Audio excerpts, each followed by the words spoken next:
Welcome to the Jess Larson Show, where I interview innovators and leaders. Today, I'm excited to have Jay Chandrasekhar on the show. Jay, thanks for doing this. Thank you. So I know you from Super Troopers fame, but can I read a little bit of an intro and then you hit some of the highlights that I missed? Is that okay? Sure. Jay is an actor, director, writer, comedian, and co-founder of Vouch Vault, which we're going to talk about. I signed up for recently. Good, thanks. Jay has had an explosive career in the entertainment industry, spanning back over 20 years with a strong background in comedy, scoring a fan favorite with the 2001 cult classic Super Troopers. Jay has experienced firsthand the power of recommendations and how influential they can be. And I got to say, I was excited when your team asked if you could come on the show. And I had no idea how many other things you've done. I didn't realize that you directed Dukes of Hazzard. There's so many TV shows you've done. Even some of the older ones, I'm kind of like Chuck and a bunch of you've done so much TV that I don't think people realize how much more you've done outside of your improv crew. You know, I've done 150 episodes of television, and part of the reason is because I started when I was, I think, 24, directing TV, and I thought, when I got to 100. I remember kind of looking around. I was on the set of Happy Endings or something over at Paramount, and I was hoping somebody would bring me a cake that said 100 on it. Never happened.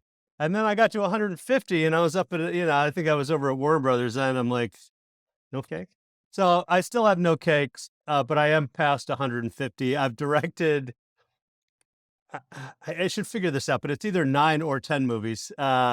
And I've been doing stand-up since I was 19. I wrote a memoir that was published by Penguin a few years back, and I'm going to finish a novel that I've been working on the past 3 years today. Well, and probably more people than I realize know this, but I didn't realize how many shows you've been in. Community, Brooklyn Nine-Nine, Nailed It, and just the little parts you have in things all over the place. So you have these cameos in all these different things. Well, I come in as a director, and I never ever say, "Hey, you want to put me in the show?" Because they're hiring me to direct their show. They're not hiring me to be in it, right? So, and so I just sort of go about my work. But eventually, the showrunner comes around and goes, people know you too, and we got a little part for you. And then inevitably I end up in the show. I end up in the show, but it's usually season 3 after I've directed 4 or 5 of them. They're like, "Hey, we got a part for you." I'm like, "Okay, great."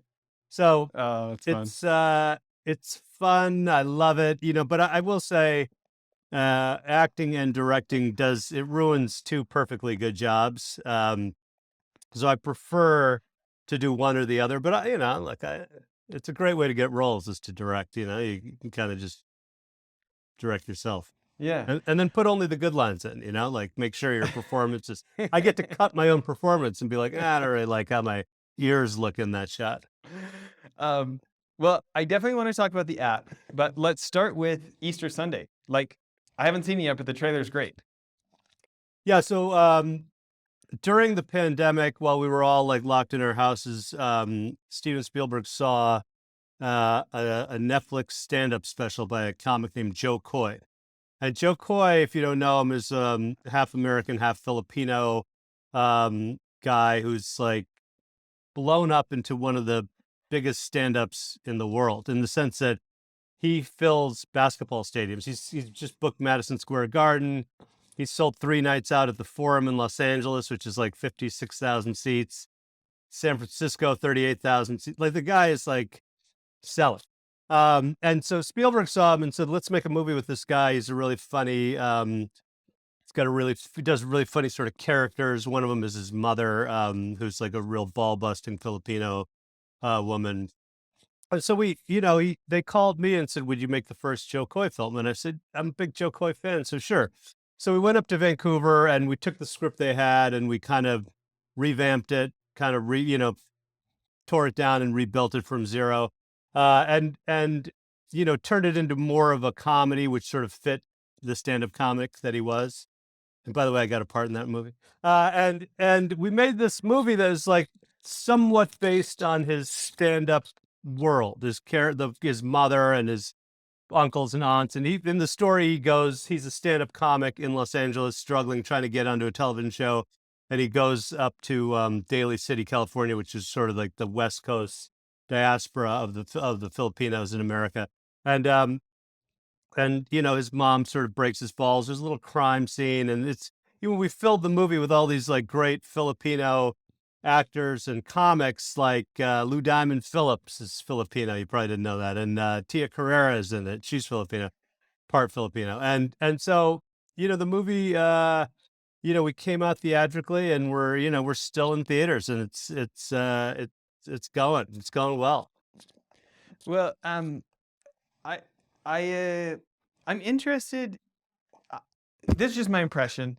It feels like just from the trailer, like there's so many aspects that even though I'm not immersed in Filipino culture, like in my years in Southern California, we had Filipino friends and we'd go over and get lumpia or, you know, things Yeah, like I've had just enough contact. And then some of our production team, we have a diversified team in Argentina and France and all over, and editors in, one of our editors for the last 5 years is in the Philippines. So I've got like just enough yeah. context to like know a few things. And like, it feels like you're really inside Filipino culture, but not in an exclusive way where if you're not Filipino, you're not going to get the jokes. Like I was like, it seems like such a mass market movie and yet so Filipino. Is that how it really is, or how would you Well, see you it know, I different? worked on shows like Arrested Development, and I worked on shows quite a bit, the Goldbergs, and they're super popular family-oriented shows, and they're super specific, those shows, Goldbergs and Arrested Development, and we decided to take that approach to this movie as well. They are Filipinos and Filipino Americans in the movie, but the show is just a flat out comedy. Like it's a full on comedy film that happens to have these Filipinos in it, and it's not a Filipino film; it's an American film with, Yeah. you know, with American Yeah, jokes yeah, yeah, yeah. and Filipino Americans in it. So it's a little bit, you know, I wanted it to be unique in the sense that, you know, like diversity in film is often it, it's sort of like designed top down in the sense that the studio is sort of like, we need to be diverse because we're going to get in trouble otherwise.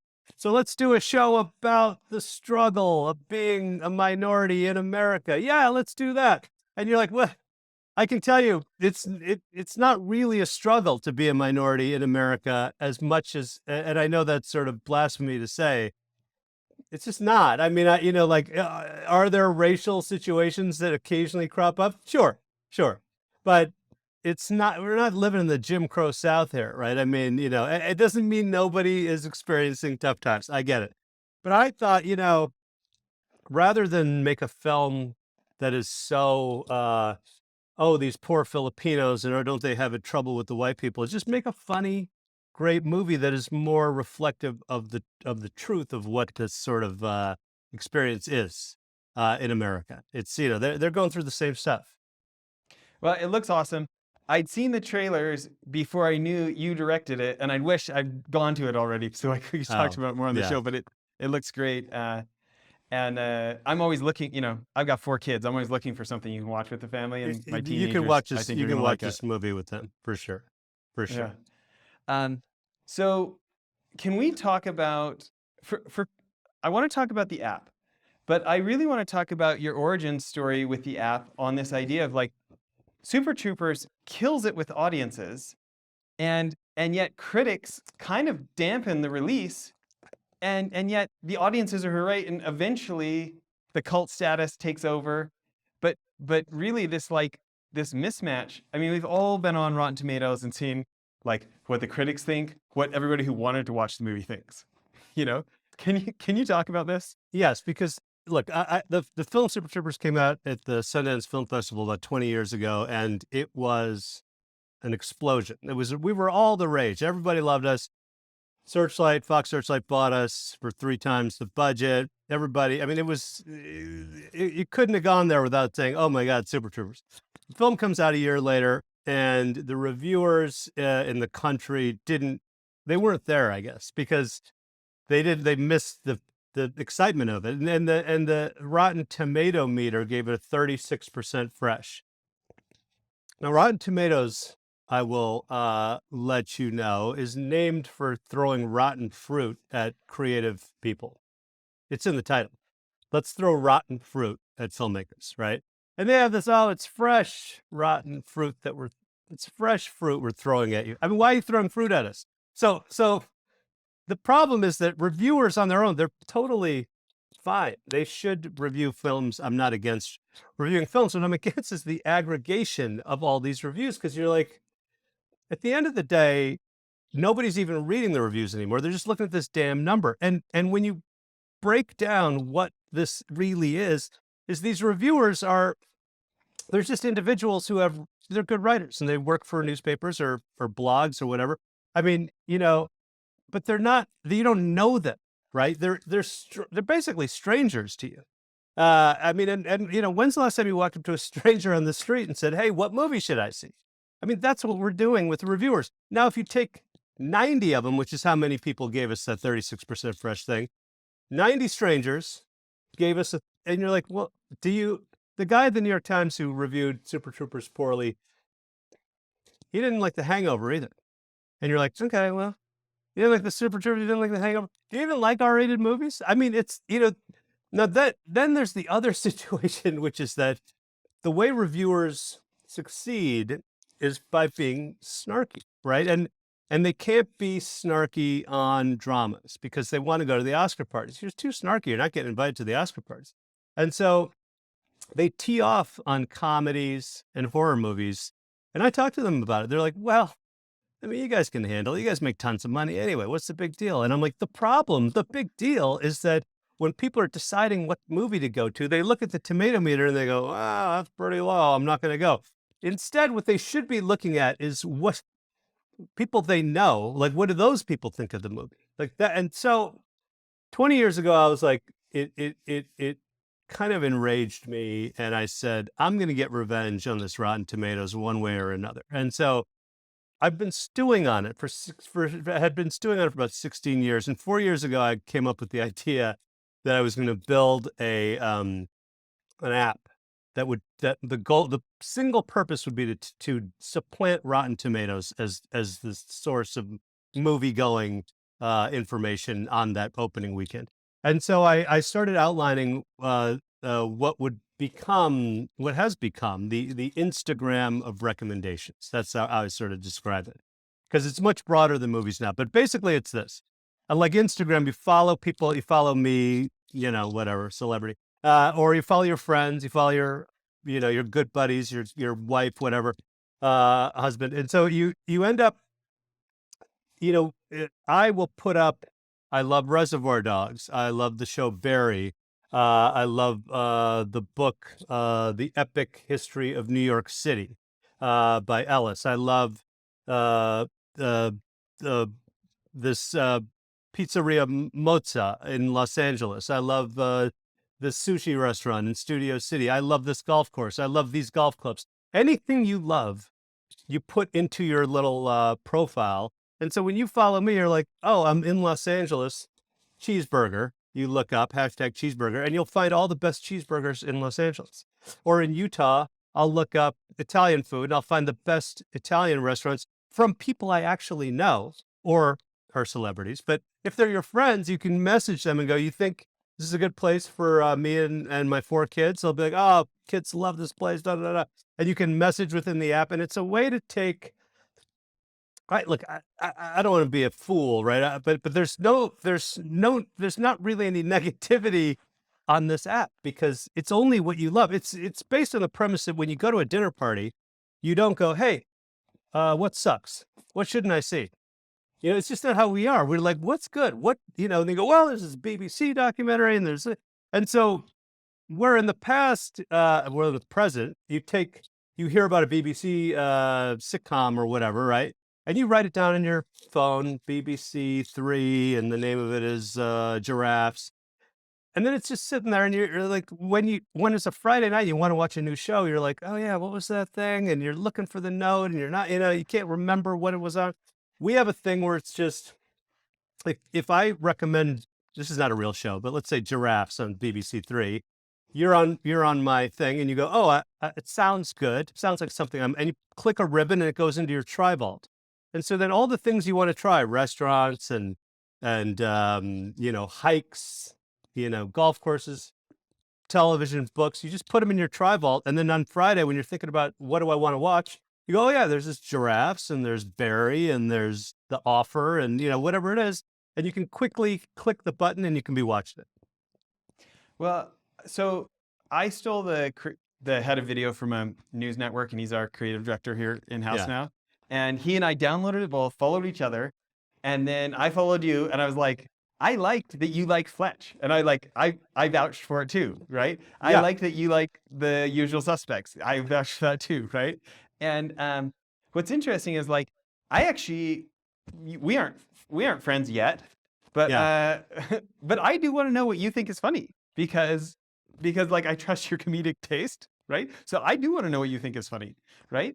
I watched I am actually super annoyed with reviews because I'm a dad. I run a holding company that owns 3 other businesses and a charity, and I have a lot of action sports hobbies. So like even though I love movies, like I want it to be a great movie. I don't cycle through. I don't try out movies in case it's good. Like I want it to be good. I don't either. So I'm so annoyed when the critics are so off. Like just recently, this is kind of why I'm excited your app exists. Like I feel like imagine if Yelp gave me more of a sense of who was recommending the restaurant or not instead of just the score. Because guess what? My wife loves salad.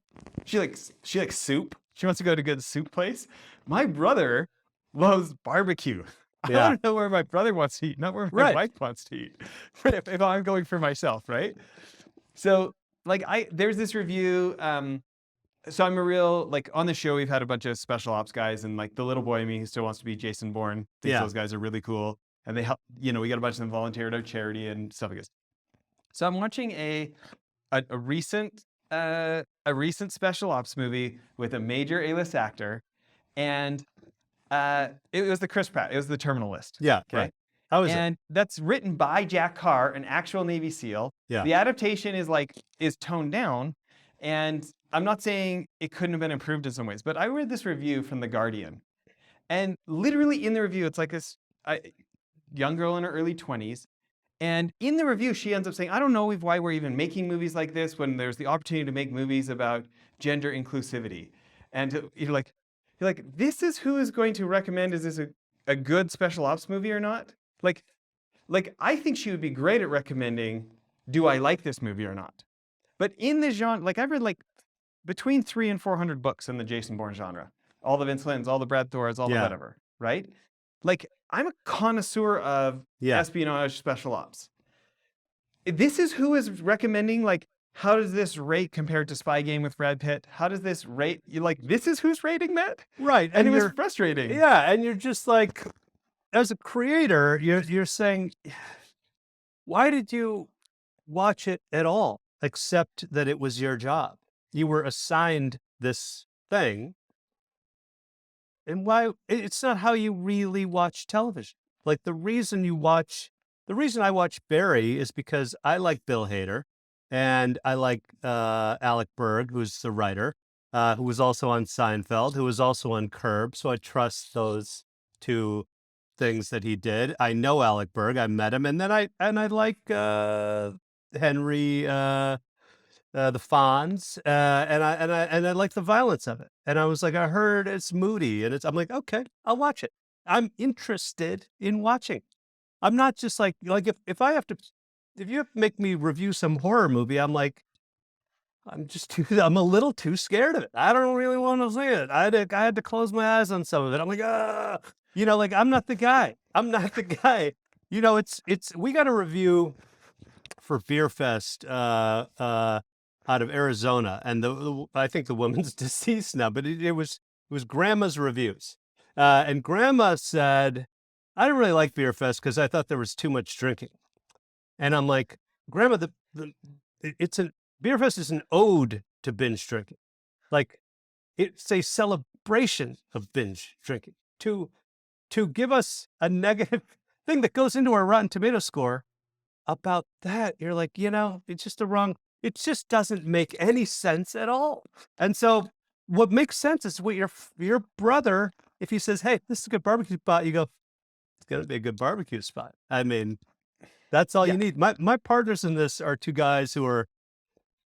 One of them is in Salt Lake, and he's a big tech guy there, and one of them is in Orange County, and those guys came to this over their sort of rage at Yelp and Amazon. They're like, "Who wrote this review? Was it like who wrote this review of this restaurant? Was it the guy with the restaurant across the street? Was it somebody who just loves seeing their negative opinions on, I mean, these poor restaurant owners are at the mercy of strangers who don't have much in the game. They're like, "I give it 1 star," and you're like, Well, and there's not even context, right, right? Like right, the review doesn't come in and say, uh, I'm a guy on a strict keto diet, and I generally am a meat eater anyways, and this yeah, vegetarian restaurant didn't do it for me. right. Like there's no context for the review. There's Like not. I'm really excited because for me, like I'm such an audiobook nerd that I like movies. I like good movies more than a book, but I like mediocre movies less than a book. So if I'm gonna Yeah, go for movie over audio fiction book, which is my kind of release, like I want it to be a great movie.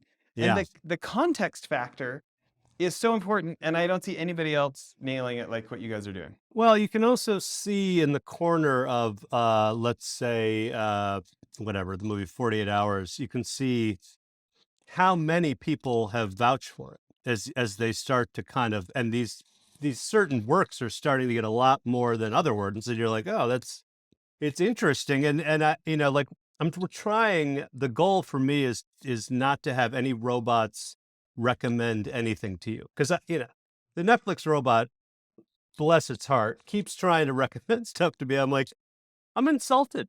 I'm insulted that you think I would like that show. And I would tell you, robot, sit quietly and do robot stuff. Don't recommend stuff to me. That's not your job. Let the humans talk now. And so I want people on this site to go, well, I mean, they're obviously their friends are recommending stuff, and that's the purest mainline form of stuff, I think. But what we will do is we're going to use some AI and say, you, Jess, and this guy in Sydney, Australia, you have like an 80% agreement on all these things that you both know about. But this 20% that you've never heard of, this Australian show about their Green Berets or whatever, you might want to take a look at those things, and we're going to match things that way, right? And go, and I believe, I mean, look, I am into politics because the story is wild and compelling and and interesting. I love stories, right? And the politics of a country are of this country are it's interesting, right? I like reading about it. But part of the problem we've got in this country is that we've isolated ourselves to some degree around news sources, and I'm hoping that this will be a small element of the restitching between left and right in this country, because people who love 48 hours are not Democrats or Republicans. They're just people who love 48 hours, and we need to sort of unify around the things that we actually love in this world. And it's more about this positivity mumbo jumbo. But I'm interested in being, I believe entertainment is a strong source of unity. It can be. My Super Troopers fans are, if you said they were 65% Republican, I wouldn't be surprised. But, that might be flipped. I don't really know. But I can tell you this.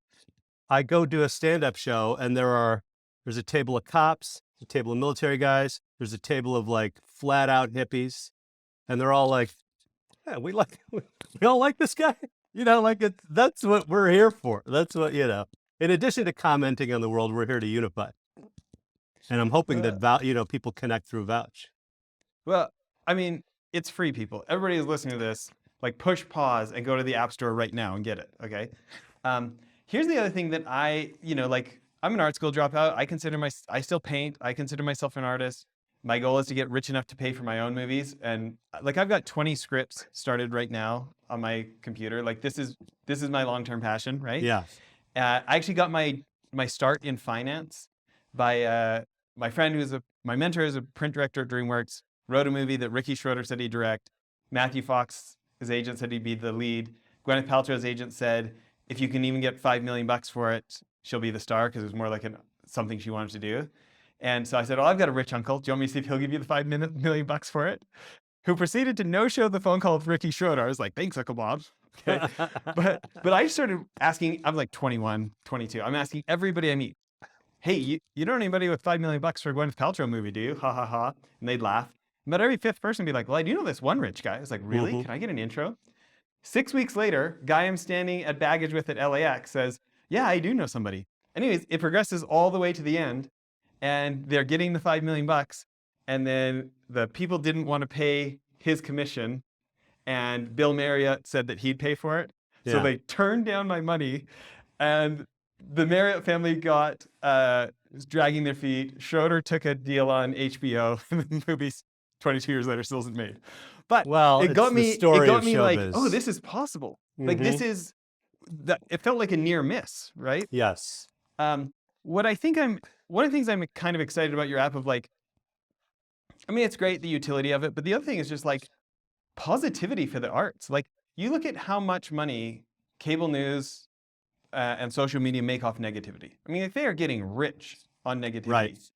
But we're also kind of drowning in it. Do you remember when Yeah. John Krasinski came out with Some Good News that he was filming in his Yes. in his house? That thing was a phenomenon Yes. for a few reasons. A, it was unique, but B, like you actually felt better about life when you were done that time. You know, like Well, I think the same thing has happened with Ted Lasso. I think people have, it's like for the first time in a long time, somebody made a comedy that actually the central character is positive, and you're like, well, that's interesting. And people kind of really took off. It's got 20 Emmy nominations. You're like, it's we are craving that positivity. We are I mean, when you like a band, what you want to hear is from other people who like that band. You don't want to listen to the guy go, I think they suck. You're like, it's not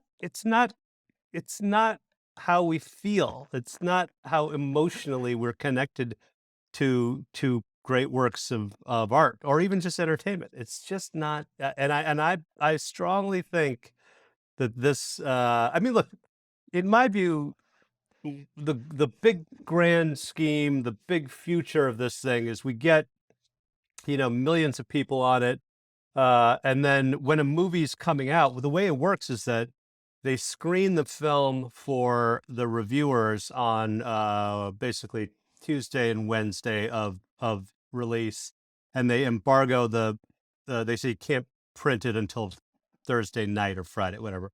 So then the Rotten Tomato meter comes out, boom, it's right there by Friday morning, right in time. We've had all this positivity, oh, this movie, and then boom, 52%, and you're like, wow.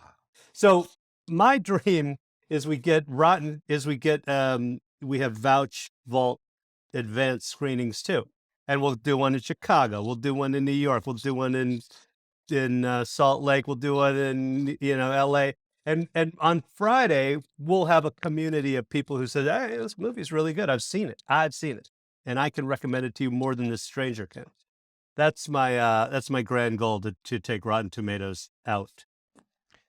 well, and from a philosophical standpoint, I'm just glad that you guys are encouraging artists and encouraging positivity. Oh yeah, and this happens to be great to the people using the app because then they get what they want because there's some context for the review. That's right. I mean, it has to be good for the users for sure. That's to me the most important thing. Well, and I think that's the point. Like that is going to be there's so much self-interest for me as a user that this will end up putting more positivity and encouraging more artists as a result of it, because I'm going to spread it. And I'm going to tell my friends. I've got a bunch of people who are into the same spy books as me, and every time the new spy movies come out, we're like, what do you think? Do you think it's going to be okay? Is it going to be, we're like somewhat obsessed, right? Well, this is great for me to hear because I have only dabbled a little bit in spy books, but the first one I read was The Day of the Jackal. And it was Frederick Forsyth. Okay. And I read that when I was 10. And I was like, this is the greatest book I've ever read. I mean, because I'd never read a book that was about spies. I'm like, this is so incredible. He's about an assassin. It was so good. I don't know if it's good now. Who knows? But like the thing is that I am an expert in my view on comedy. I can tell you, in my opinion, whether I think something's funny and why. But I believe that, like if you're an expert on these kinds of books, I really want to know what you think. I really want to know. Well, And and if someone's an expert on mountain climbing gear, let's find out what mountain climbing gear do they think we should buy. well, back to my earlier comment, like you have paid your dues to have a mastery level of comedy. Like I personally want to know what Jay thinks is worth checking out because I trust your comedic sense. Like, in the snowboarding world, there's so many snowboard movies that come out all the time, and then you see Netflix try and do a documentary or something like this, right? And it's like you can tell somebody's a real snowboarder or not because if you're not a real snowboarder, you think Shaun White is the best snowboarder in the world. Right. And because that's what the media machine picked up. If you are a real snowboarder, you think Travis Rice is the best snowboarder in the world. Right. Like it's pretty unequivocal. Like Travis Rice is the undisputed Michael Jordan of snowboarding to snowboarders. I see. But not to civilians. Right. Right? Well, so I don't want to hear what the New yes. York Times thinks of the snowboarding movie. They probably think Shaun White's the best snowboarder in the world. Like Shaun White is an absolute ninja at what he does in the half pipe and slopestyle. And that is about this much of snowboarding for people who ride the backcountry and a whole mountain and the helicopters and anyways. So Yes. I'm a fan of what you're doing. It's a good point. I mean, it's sort of like that when you look at golf movies, and I'm an addict. I've played Okay. 480 out of the past 550 days. I mean, I'm an addict, right? I played twice yesterday. So, but you watch golf movies, and the way movies are made in Hollywood is you hire the most famous person you can to play the lead guy. And my friend Bill Paxton made a film with Shia LaBeouf, who was a big movie star at the time. And I was like, "Can he play golf?" And Bill's like, "I don't think so, man. We're gonna get a double for him." And I was like, "Uh-oh." And Bill didn't golf either. I love Bill. Bill's fantastic, but he didn't golf. Shia didn't really golf. I can tell you. You could see it in the movie, and you're like, "Well, this is about the best golfer in the amateur golfer in the world." I'm like, "It's not going to land. It doesn't land with golfers. It's got to look right. It's got to feel right, and the people behind it you have to believe and once you believe they know what they're talking about, man, that's just a rich vein of information if they're willing to give it to you." Yeah. Well, again, everybody listening, just push pause right now and go get the app. Vouch Vault is the name of the app. It's on the Apple Store and the Android Store. And we're going to get video soon too. You're going to be able to take your phone and vouch for something on video. I know those youngsters like looking at themselves a lot more than we do. But yeah, we're gonna build it into something fun and easy. I only found out at about 9 p.m. last night that you wrote a book. So Yes. I bought Mustache Shenanigans and I stayed up till midnight listening to it. So I skimmed a bunch of it and then I started at the beginning. Okay, so good. Like, again, back to my audiobook addiction. I've listened to maybe 850 or 900 nonfiction books in the last kind of 10, 12 years. Okay. Wow. It's not as impressive when you find out I'm listening to them at 3.5 speed. You can get through them a lot faster. But some of those I listened to like many times, multiple times. Okay. Great book. I mean, I shouldn't be shocked you're a great writer in the entertainment space, but that doesn't always translate into the books, especially nonfiction. And I'm a big fan. Thank you. I mean, the thing about the reason some books don't translate, I'm guessing, is because the person who's the subject didn't actually write them. I'm guessing because, if somebody were to write the story of my life, they would get almost all of it wrong.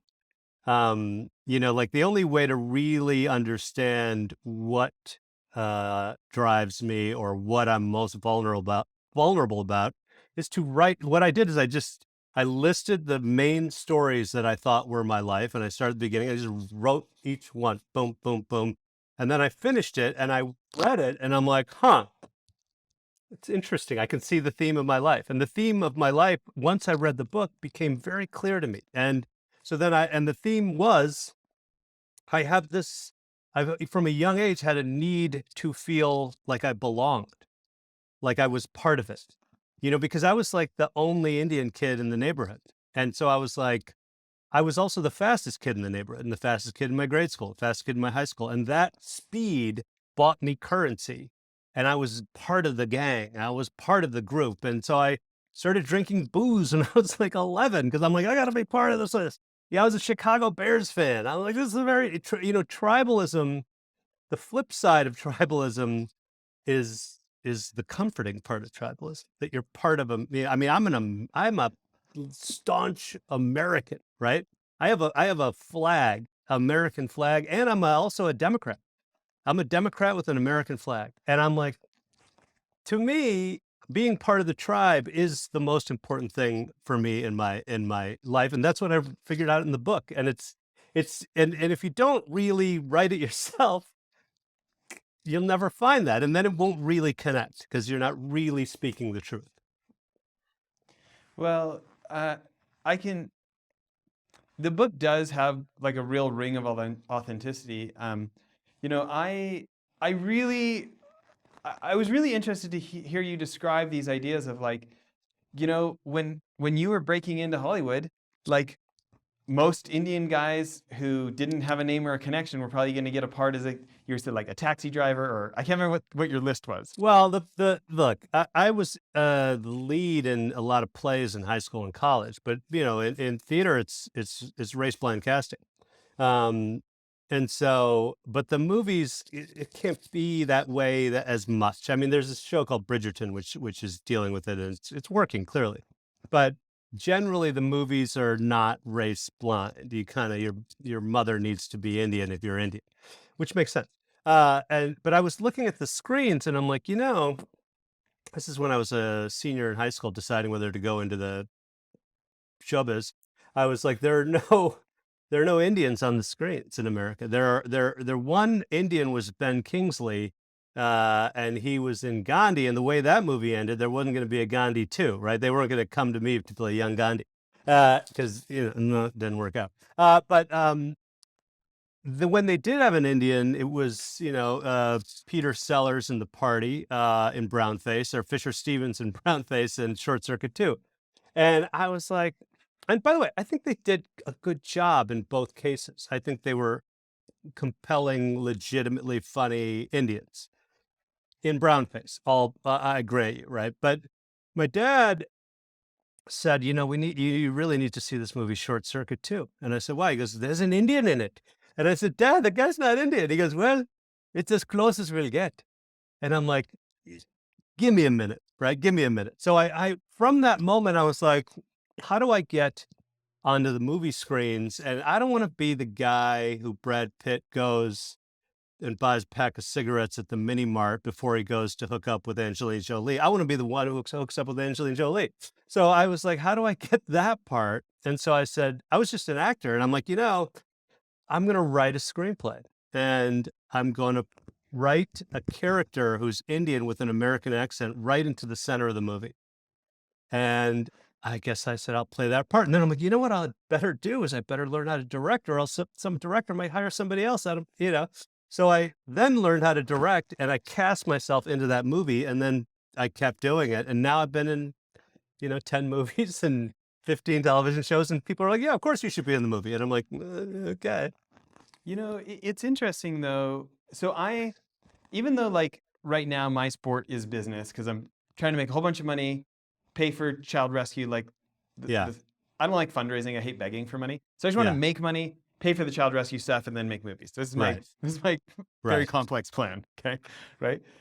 So I'm constantly paying attention to who's paying for movies, how are they getting paid for, how are people getting where they want, and I'm fascinated by actors, stand-up comedians, pro athletes. These people are up against like insurmountable odds. Like, my audience is maybe more people who are like, they're trying to get their startup from 0 to $1 billion.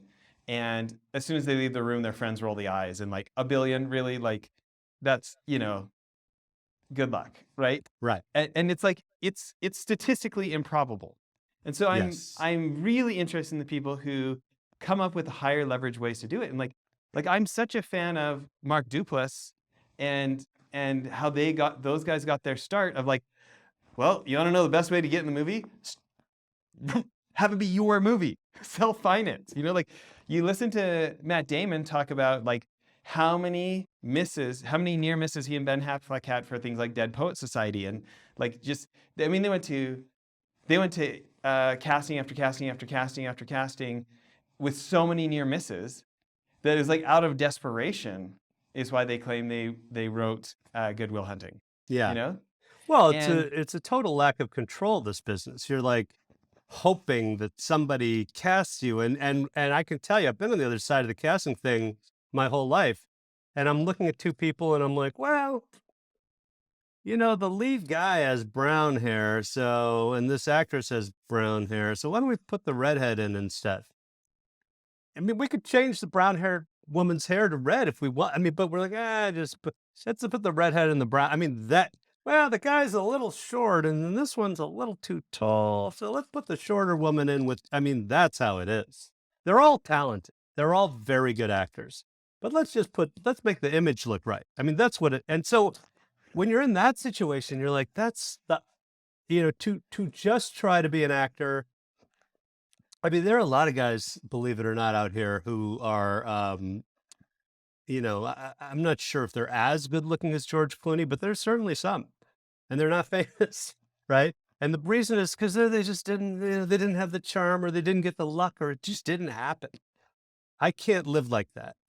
The only way to come into this impossible odds mission that I have was to try to, control the game as much as possible, and that means writing your own jokes, directing, and then financing, finding the financing, and then it's undeniable because what I always tell people is that you can you can you can have a screenplay. A lot of people have screenplays, but you have to force the response, right? And people they read screenplays, they're like, I don't know, maybe, I don't know. No one wants to put the money in really, because they're like, it's risky and who the hell are you? But if you make the movie, and then once the movie's made, hey, everybody's watching it and they have to respond to it. And if it's any good, they're going to go, you know what? I can make money on this guy with another movie. And let's make a different movie because they can clearly make movies. well, the other thing too, though, is, and correct me here, but it felt like you were making survivable bets. Like your Yeah. first one, you guys actually did it in a way you could break even. So Yeah. then when you go to Super Troopers, you've got a shot. That's right. Do I have that right? 100% true. And it was still, we made this film Puddle Cruiser for 160,000.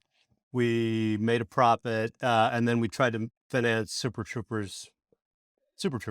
And everybody in town was like, I don't know, you guys are going to be the stars of, I know you did that other movie, but I don't know about you guys being the stars of a movie with our money. I don't know. And we tried to every single studio said no. Every single independent financier said no. I lucked into it in a way. I mean, I've been trying for a couple of years to get the financing, and I was closing up my office in New York. Phone rang. My friend Cricket was on the phone, and she goes, hey, I know you're sort of in show business, so you're the only one I know. And my dad retired from investment banking, and he wrote a screenplay. Probably not good, but do you mind reading it for him? And I said, yeah, Cricket, sure. I'll put me on the phone with him. So I talked to the guy, and he goes, hey, before I send you my script, can you just send me one of yours so I know whether I even want to bother? And I'm like, oh, I'm being auditioned to read this script that I really don't want to read. So I sent him Super Troopers, and a week later he calls me up. He goes, that's a pretty good script. And I'm like, oh, yeah, thanks. And I'm waiting for him to say, I'm going to send you mine now. I've earned the right to read what's got to be a terrible script. Got to be. And he goes, what are you doing with it? I'm like, well, I mean, we're raising the money. I mean, it's not working. I don't tell him that. And he goes, can you make it for $1 million too? And I said, yeah. Well, that's 6 times what we made the last one for, and he goes, all right, cool, let's do it. And, within about a month, we had the money in the bank, and we were making this movie. And because we kept going for it and kept pushing, and, and it taught me the movie, Sold it for $1.2 million, was bought for 3.25 from Searchlight, made about 23 million worldwide theatrically, and then made 90 on home video. And what it taught me is make movies for the minimum amount you can, so that when the box office comes in, no one's getting fired. Everyone's like, well, I mean, like Easter Sunday, I made it for $17 million, right? We are going to profit a lot on that movie, I can guarantee you, right? And so nobody's worried about anything. They're like, yeah, don't worry about it. We're gonna home video, and everything's going to be fine. And I try to keep, Dukes of Hazzard I made for 55, but we were jumping cars and crashing, but otherwise I'm trying to make movies, because I'll tell you this, Batman, the budget on a Batman movie is like $150 million, right? The budget on Beer Fest was 12. Both movies are 104 minutes long. And you're like, okay, well, you guys make a lot more money than we do to break even.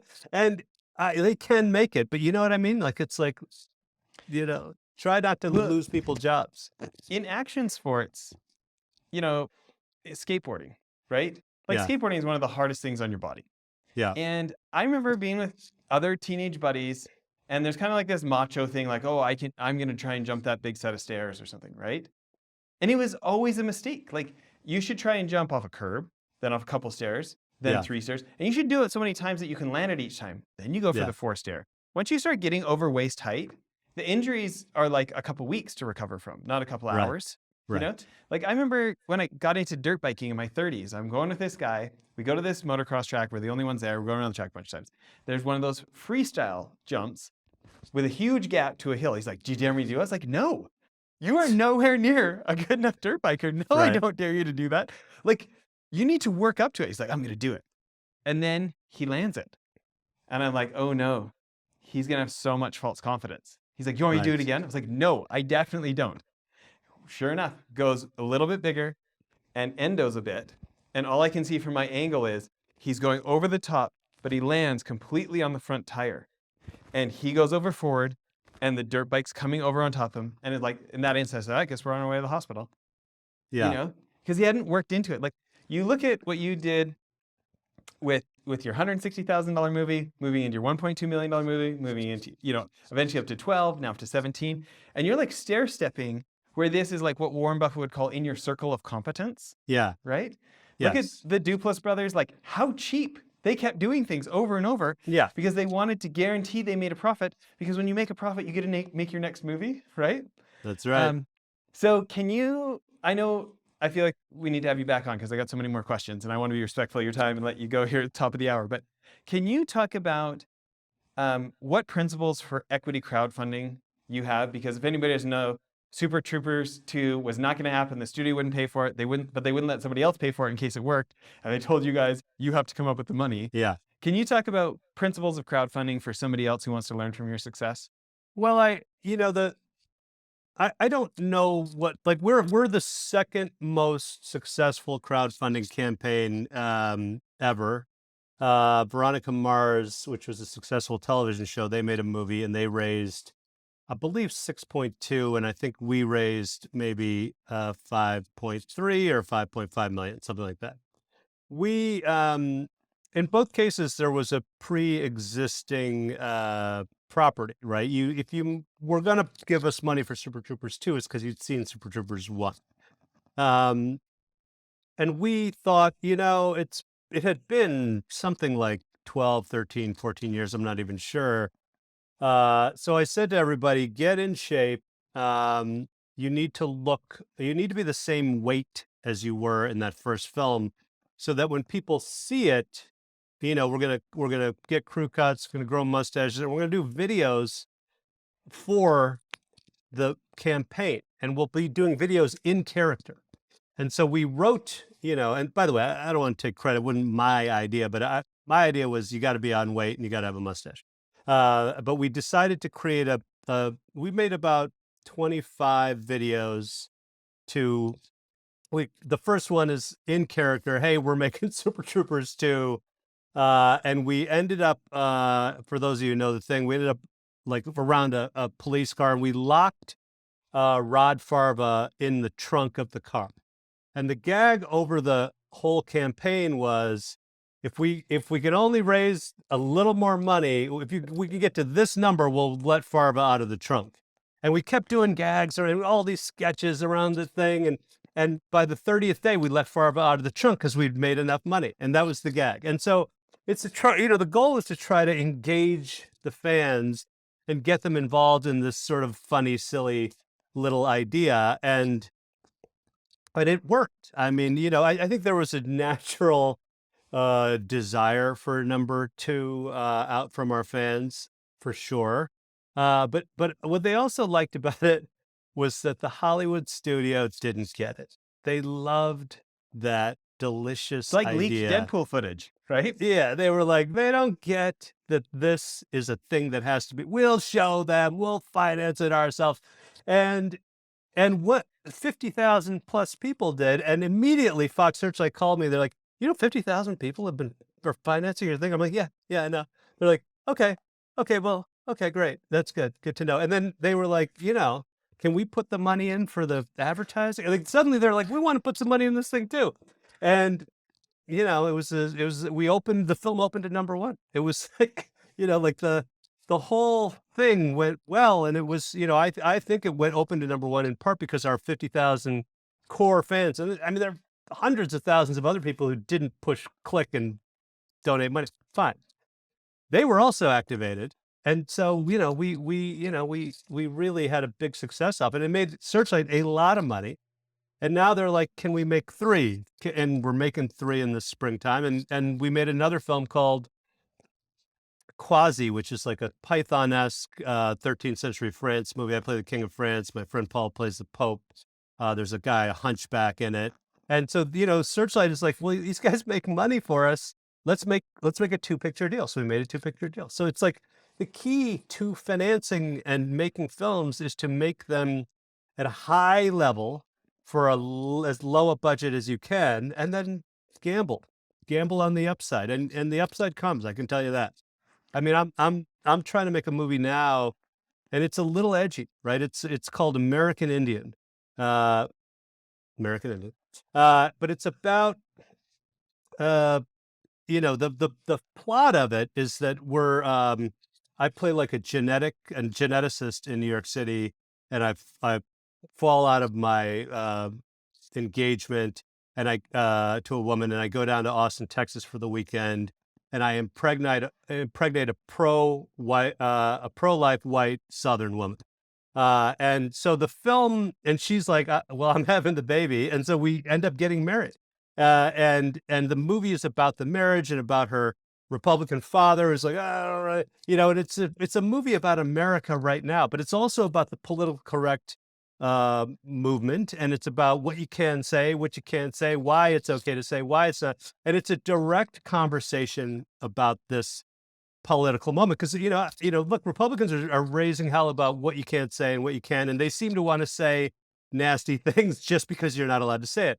Democrats have the same exact reaction. We're like, well, we can't say that, and you can't say that. I'm going to do a movie where we discuss this openly, but the studios are like, I don't know if the press on this, and what if you mishandle it? So I'm raising the financing myself, and I made all this money for all these Super Troopers 1 and 2 investors, and I'm just like, hey, you want to take another run on it? Well, we'll make it for 16, 17, and we'll make a bunch. Okay, well, when you're on press tour for that, come back on the show. Yes, I will. This has been great. What do you want to end with? It's up to you. I mean, it's up to you. I appreciate the question, but I don't really. I think I've. Yeah. Here's mine then. For anybody who's listening, who's trying to start something where the odds are not in their favor, and people indulge them a bit, but they're rolling their eyes behind their back. Whether it's I want to become a success in Hollywood, I want to become a stand-up comic, musician, artist, pro athlete, or startup founder that builds $1 billion company. what would you give them for encouragement? Like what principles, if you could only give them, one, two, three principles, like what's your advice for those folks who are up against the odds? Look, when it comes to, in my view, films are sort of versions of many businesses, right? Because they cost a lot of money to make. And if you're asking for people for their money, what you really need to do is to be able to tell them, how are we going to sell it? And why is there demand? And why are people going to go see it? And so that is because film otherwise is a very mysterious medium. It's like, you can't guarantee how I'm going to direct it. You can't guarantee whether I'm going to shoot the joke the right way or whether I am, but you don't know that, right? All you know is like you're writing a real money check to try to make this movie, and boy, I hope he nails it. So you've got to communicate why it's going to work, and like that part of the thought process of getting your mind around why are people going to pay money to come see this is sort of the thing that works for anything, for businesses. Like, why will Vouch Vault work? Because the review systems on Yelp, Amazon, Rotten Tomatoes is broken. It's broken this way. This is how Rotten Tomatoes is named for throwing rotten fruit at filmmakers. Like, there are things around it. There's this story, Vouch Vault is a revenge story. Like, I am here to get revenge on Rotten Tomatoes. You know what else was a revenge story? Netflix. The revenge story is Reed Hastings got an $83 late fee bill on a movie he didn't watch, and he was like, I'm going to get revenge. And he built Netflix. So, the humans run on stories. And so we have to kind of create the story around the thing you want to do, make sure there's a real market for it. And then the people who you're asking to invest in, when you leave the room, they're not going to roll your eyes because you've done the thought. You've thought about it. You've come up with hopefully the story of why people will pay to see it or go to download it, whatever it is. I mean, use it while they use it. And if you can tell that story, then you have a chance. Like, separately, look, if you try to make it in show business, you've got to fit in, right? You've got to find where you fit into what is a money-making machine, right? Like, business is the second part of show business. And if you're not making, it's like that woman who you were talking about, the 20-year-old something, who's like, we should be making movies about gender equality. You're like, great. As long as, film is not this like playground, like this sandbox where everybody gets a turn. It's just, the film is a commercial medium. If you want to turn, write a book. Anybody can write a book. But making movies, we got 50 people on this crew. We got pensions we're paying. We're like putting millions of dollars into this. Everybody doesn't get a turn. Should everybody get a turn? Yeah, sure, should. But, if you're telling me, hey, you want to go see this movie about what's the plot? It's about gender inclusivity. You're like, okay, I don't know. I kind of want to see that spy movie. So it's, you got to sell why people are going to go. And so nothing against this woman. I'm sure she's correct that there should be movies because it's powerful, right? What she's saying is like, young people look at that and they see themselves, and that's a powerful thing. So figure out how to make a commercial movie about gender inclusivity, and great, we'll all go if it's compelling. But to me, that's like the advice. I don't know if it was Steve Wozniak or what Silicon Valley legend said. The best way to complain about bad software is to go make good software. To me, that's the answer. That is such. I've never heard that advice. But that's great advice. I mean, young people and any people you can make films have been made on this, right? If you get a little bit of audio equipment that makes sure the sound's got to be good. If the sound's bad, no one's watching. So if you figure out how to shoot with this camera and audio equipment and some lights, the ability of this thing with the light, it's incredible. And you can use some lamps or whatever. And the new iPhone will even be better than the ones those movies were Yes. shot on, right? Just making things and forcing and putting them online. If you can suddenly get a following, what happens in this town is we're like, whoa, I got 2 million followers. I mean, I don't really, and it's funny, right? I mean, let's do something with these guys. I mean, that's waiting your turn. You'll wait forever. If you write your own stuff and make your own stuff, and then it'll end up on my computer, and I'll have to react to it and go, it's pretty good. I have this other thing. Why don't we connect you with these two people and let's give you a little more money and make a real thing. That's sort of how I would advise people to go about it. I love it. If I was going to make a poster for this episode, it would be that quote. If you're waiting your turn, you're going to be waiting forever. It's true. It's true. Well, this is great. Thanks for spending so much time with us. Sure, absolutely. I appreciate it. Thank you.